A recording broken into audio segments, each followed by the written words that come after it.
So guys, video for today. Yan, Bermuda National Trust Waterville Park. So dyan banda ako nag-work dati, unang work. So papasukin natin kung anong meron dito.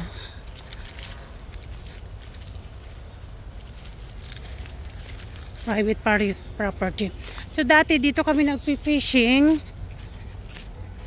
So yan, dahil mangroves dyan. Dito kami nag-fishing noon, yung unang dating namin dito sa island.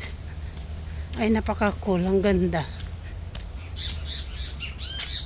So yung unang nahuli namin, yung bream. Pero tuwang-tuwa na kami noon kasi ang laki. Ang laki ng huli. So low tide siya ngayon. Dito lang yan, malapit sa town. Matatanaw nyo yung pinaka-town.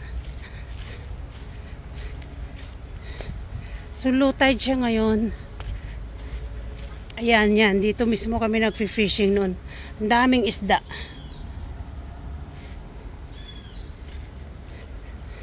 Daming isda dyan. Yung mahaba. At saka yung pinaka-brim. So, dito mismo sa may bato na to. So, ayan. Parang daming pa rin doon. So, yan yung, dyan lang yan. Malapit lang dyan sa likod ng bahay yung guest house noon. Yung wino-work ko. So, yun yung pinaka-town. Yan sa harbor. Yan pinaka-city. Hamilton City. So yun guys, ang ganda dito. Napaka-cool. Sumagad na yung boat dyan, oh. Kasi low tide. Wala, meron ko ano. May cucumber sea. Ano tawag dun? Ang kunat daw yan eh.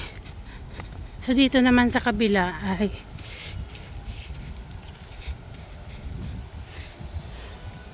marami din mga boat dito na nakapark lang. So maliit lang to na park. Yan, pag fishingan mo lang, fishing, pasyal-pasyal dito. Picnic. Pero nakalagay na doon private property. Dati walang ganyan eh. So open lahat dito eh. So kaya siguro hindi na pwede mag-camping dito o picnic. So dito naman sa kabila ay puro boat. Yan, mga mangroves. So ayan, dito ang daming isda. Yung mahabang isda eh. Yung nahuli namin dito banda. Mga 15-16 years ago. Grabe. Diba ang ganda tingnan? Oh. So yan. Tapos yung pinaka building guys, yung natatanaw doon sa taas yan. So yan yung blue building, yan yung King Edward Hospital. Yan yung dalawa na yan. So yan yung King Edward Hospital dito sa island. Ang sarap ng hangin. Oh. Kasi yung iba pang fishing yan eh, fishing boat. Yung iba pang private yan, pang family. So boating sila. Dami dito mga nakapark. Ganda ng mangrove, tingnan. So dito lang yan guys sa Waterville Park, Bermuda Islands. Malapit lang to sa town. Yan.